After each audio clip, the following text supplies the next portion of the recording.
On essaie de voir si l'eau du forage est bien claire. Voilà, donc à travers cet appareil, on voit le cercle au fond, ça veut dire que l'eau est très claire. Alors, si l'eau est très claire, ça veut dire qu'on peut mettre du chlore pour tuer les microbes.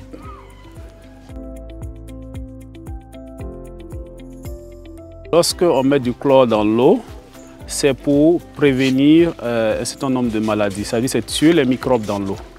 Voilà pourquoi actuellement nous sommes en épidémie de choléra. Donc le choléra étant une diarrhée comme d'autres types de diarrhée, il serait intéressant qu'on ait le chlore dans de l'eau de manière permanente avant la consommation. Donc ayant ce chlore dans l'eau,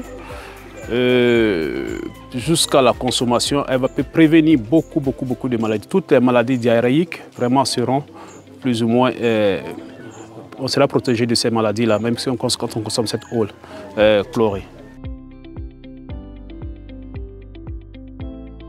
À défaut du chlore, si on ne dispose pas du chlore à la maison, il y a d'autres méthodes qu'on peut employer pour se rassurer que l'eau est pure, elle est saine, elle ne contient pas de microbes.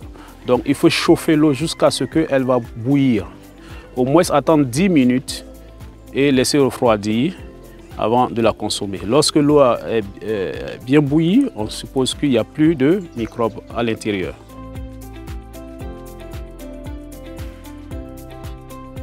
Purifier l'eau, c'est un geste vraiment très important parce que l'eau déjà dans le sous-sol ou dans la rivière, elle contient beaucoup de microbes. Et même lorsque on la prend, si elle est saine, lorsqu'on va la transporter pour la maison, la poussière peut aussi amener des saletés à l'intérieur. Les gens peuvent manipuler avec leurs mains, donc ça va apporter des microbes. Voilà pourquoi vraiment on conseille vraiment d'apporter ce chlore-là comme purificateur pour purifier l'eau, ou bien faire bouillir également, comme on venait de le dire tout à l'heure, et qui va contribuer également à purifier l'eau avant la consommation.